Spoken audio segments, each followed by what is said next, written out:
So in Beth's dad's, in his case, he was struggling, and then one day he told Beth that he had this revelation, cognition, epiphany, what you will. But he was resting up in the rice fields. He was still a very hard worker, but there's no focus when you need to have a drink in order to just straighten up from the day before. Call it what you will. And he was in the rice fields, very hot day, and he was taking shelter in one of those little resting houses that you see that are built purely just for shade. It's like a roof on 4 stilts and a platform to lie on, and they take a rest at the hottest part of the day, and he was doing that. Now they used to have difficulty, the same difficulty that people who are heavily into drink, and they can't control it, and they go out with the best of intention with a shopping list, and well, it doesn't happen. And it got to the point where he was ashamed to come home, and they would find him lying in the grass somewhere close to the house with a shopping bag that had the bottom torn out of it and all of the shopping list gone. So back to where he was, sitting in the shade, and he realized that this was going to go nowhere, or possibly he would kill himself, he would die, and he was still responsible enough to be able to realize that he wouldn't be able to care for his family if he kept on doing this. And so he decided that this was the end. Now, I've talked to people before who, my old friend, I wrote a story about my old friend Herbie in Florida, who woke up one day and said, that's the end, and he never took a drop after that. Was dry until this day, which is a long time ago. And that's what Beth's father did. But he knew he couldn't do it on his own, and he decided that he needed a religion, he needed a set of rules which he would be required to live by. And I think up to that time he was in the Roman Catholic faith. But as he walked home, he saw a neighbor working in the fields, and he called to him and said, do you have a religion? And the man said, yes, I do. And he said, and Tatai asked him, does it allow you to drink and smoke? And the man said, no, that's not part of our way. We don't drink alcohol, and we don't smoke cigarettes. Well, he must have expressed an interest, because I think the next day or that weekend, the man arrived with some of his fellow parishioners, and they talked to Tatai, and that Sunday Beth's father took the family, as it was then. This is before Beth was ever born. But he took the whole family down to the Foursquare Gospel Church. And that's where they have been ever since. Not in that particular church, because Beth's older brother is Timeo, and he became a pastor. And he is now the pastor of the small church, which you may see us, may say me taking the kids to that church every Sunday. Not during this quarantine, of course. But that's what I laughingly call my Sunday driving job. I go out in the blue truck and I pick up the kids along the road at their designated meeting places. I pick up about 3, maybe 4 mothers with babes in arms, I think, the 3. And they come in to church with the rest of the kids, and that often amounts to maybe 20 or 30. But after that, Beth's dad never touched any alcohol, and his religion helped him to quit and stay dry. He wasn't able to quit smoking, but rather than smoke cigarettes which contain all kinds of stuff, some of it poison, as I understand it, into an ordinary cigarette. There are things in there which, if you had them in sufficient neat quantity, you would die, but they help to keep the cigarette burning. That's why you see people smoking their own. They roll their own. My friend Nick in the UK always used to roll his own cigarettes.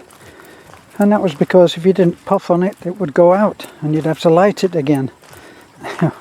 Which he said made a cigarette last a very long time. Well, what Nana used to do was she used to go take a quick look around to see if anybody was watching, and she would buy the leaves. Now, here in the Philippines you can buy the straight unadulterated tobacco leaves, which you can roll in some way, which is a mystery to me because I never smoked. But you can roll that up, and actually, if there is such a thing, it is better for you, but only, of course, by comparison. So he still secretly smoked, and then I was ashamed to let anybody find out, so she used to go down and buy some of the tobacco leaves and bring them back, and everybody, it was one of those I won't tell if you don't tell. And it kept him as straight as possible. I think maybe right towards the very end of his life he may have actually quit, but I'm not sure. He eventually got sick and he got pneumonia. I don't know whether they caught it in time to be able to help him, but that was, I think, what he died of. But as with so many Filipino men, they don't have easy lives. This is why when foreigners come over, and foreigners by comparison, this has got nothing to do with whether foreigners work hard or not, because as I always say, certainly in the case of Americans and their way of life, they work incredibly hard.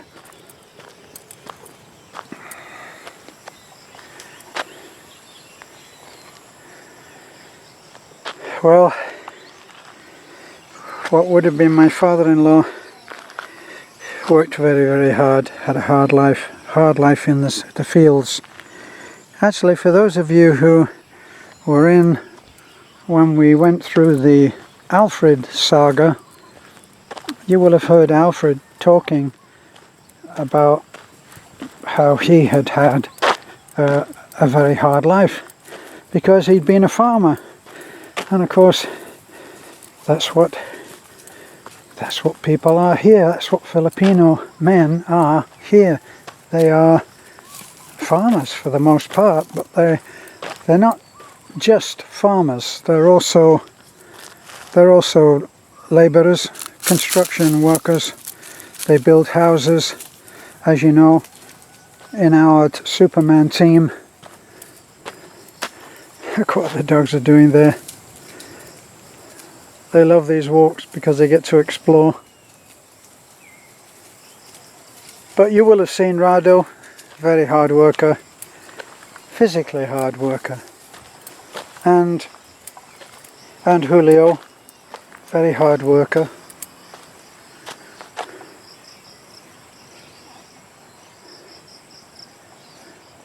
So whatever are they up to?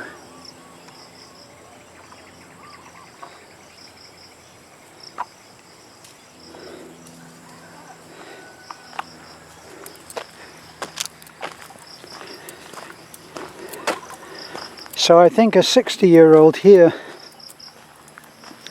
is not the same as a 60-year-old in, say, America. Even though for Americans, without a doubt, they are. I heard today, I heard a percentage of 40–45% obese in America, and I would take exception to that. I don't think it's as low as that. I think it's much higher, especially for people who get slightly older because they give in to it.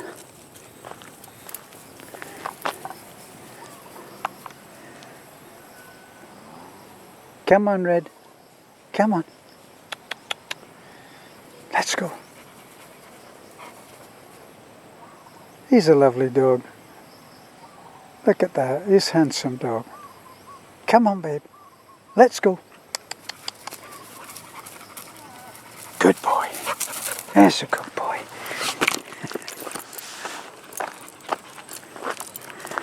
So before, in the past, I've seen as high as 60% obese, and we are talking, maybe we're talking about the difference between overweight and obese.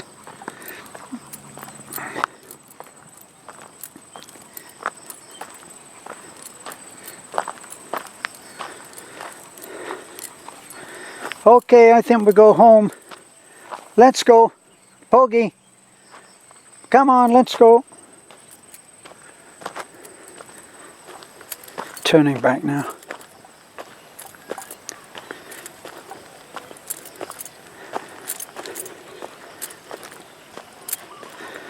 And one of the things I do notice about the difference between, say, Americans and British is that British are much smaller in build. And there's no question about this in my mind. They are much smaller in build. I spent some time in China. When I used to come home from China, as soon as I got into an airport where there were Americans, they would look like giants. And of course, you get the young men who are football players, and they are big men. Wow. You know, 6'2" and 6'3" is not unusual. Look at these guys. Come on.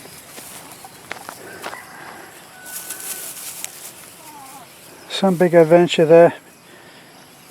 Somebody's left a dog turd that they don't know. Come on, let's go. Yeah, so once they're up in the high weight, and they're big boned and big people anyway, then it seems to me to be a small step for them to become overweight. And then from there, as age creeps on, and believe me, it creeps on, then they start to give in to the fact that there are demands being made on parts of their body, especially joints, knees and hips, and you know, those joints just can't handle that extra weight, so it ends up in obesity. But even then, given that, they still end up in better shape for longer than I think a poor Filipino who has worked in the field all his life.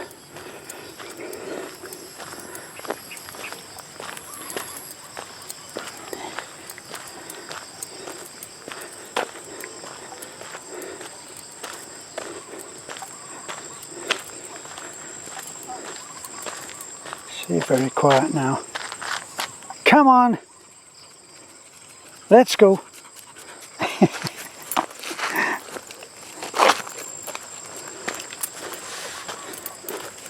Bogey.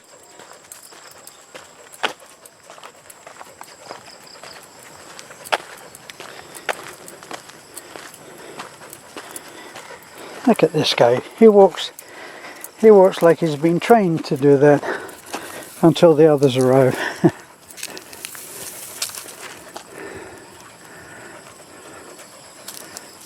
There's little whiffs of smoke up there from tiny fires. But now it's only the far hills that are enjoying some of the sun. And well, there's the sun where it is now, look how pretty. But we'd better get a move on and get towards home. Our little bit of concrete that we put in to help us get up this hill. This hill was murder when we first started trying to get our road. This is the public part of the road, but we still came in with a little help from our friend the shepherd, as we decided to call him. He helped us with getting this organized, and this is where they mix the concrete.